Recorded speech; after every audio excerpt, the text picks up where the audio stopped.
Head of the D.C. agency in charge of rehabilitating juvenile offenders was hauled into court today. A judge demanded to know why his office hadn't done more to expand the amount of space it has to house teen offenders before trial, especially young girls. Yeah, our chief investigative reporter Eric Flack was granted special permission to attend today's hearing, which was closed to the public. And I want to bring Flack into this conversation now because we understand, Flack, this judge says she's been asking for more beds at juvenile facilities in D.C. for almost a year now. Zoe, she was frustrated, threatening to hold the Department of Youth Services in contempt of court unless the agency does what it's repeatedly been told to do by judges.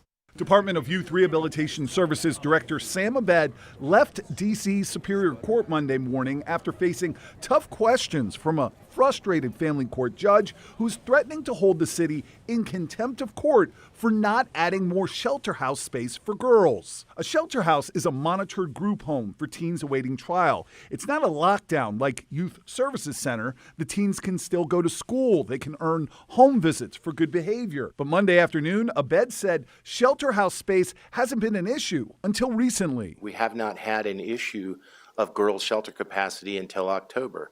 And once that issue was raised, now we are working to increase capacity. But the judge said DYRS has been told to add shelter house space, especially for girls, since last December. And DYRS has failed to act, leading to 9 different incidents where judges ordered a juvenile offender to a shelter home, but DYRS couldn't place them and ended up putting them in that lockdown facility instead. The judge said DYRS doesn't have the legal right to do that.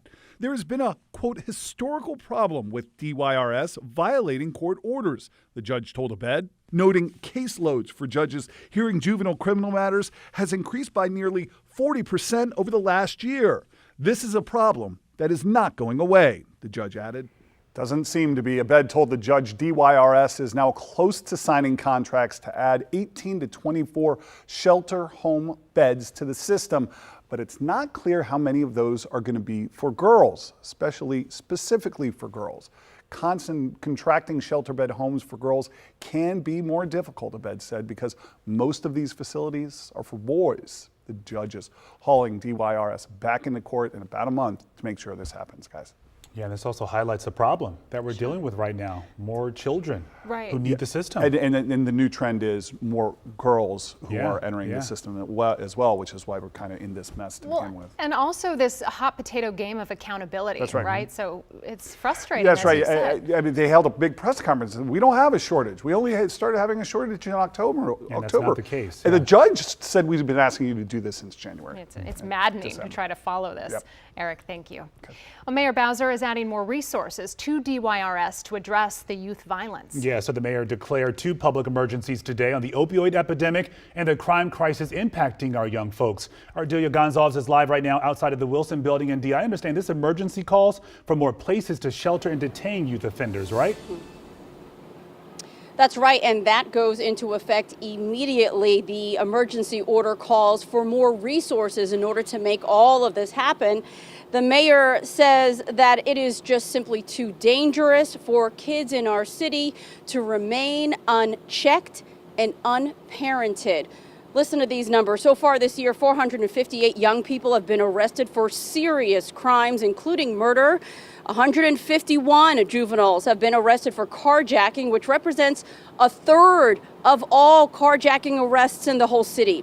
We're also losing children to violence, 15 killed so far, including 5 under court monitoring. So the emergency order increases the capacity at the Department of Youth Rehabilitation Services. They'll add a whole new unit to the detention center, step up their rehab programs, and secure more beds, like Eric Flack had mentioned, at shelter, group homes, and treatment centers, especially for girls. They said that, of course, is difficult, we're told, and that's why they will offer incentives for private providers. While we don't want any of our youth involved in the juvenile justice system, we want them to be in DYRS custody when they are, because we know whether pretrial or committed, they're safer. Having more space gives us that ability to ensure that they are safe. As I mentioned, we need to be able to classify kids and move them into different spaces based on a number of criteria that we look at. And so we're going to be looking at, do they have conflicts? Do they have size considerations? We look at their age. And that was in response to my question, how do we have more kids in the system and ensure that they're safe when we were hearing about overstaffing, overcrowding, understaffing, I should say, overcrowding, and riots happening. In fact, we're told because of the mixing of ages and kids who had conflict all living together in one space, that's what led to some of the riots. So they're hoping that this will alleviate that problem. Coming up at 6, hear from a mom whose child is detained at this very moment, and she was listening in and said the one thing she didn't hear was how to keep kids out of the system in the first place. I'll have that story at 6. Zoe, Simone, back to you. Yeah, 458 children you mentioned there, Dee, charged and being held for serious crimes. Hopefully this emergency declaration at least saves one child. Delia, thank you.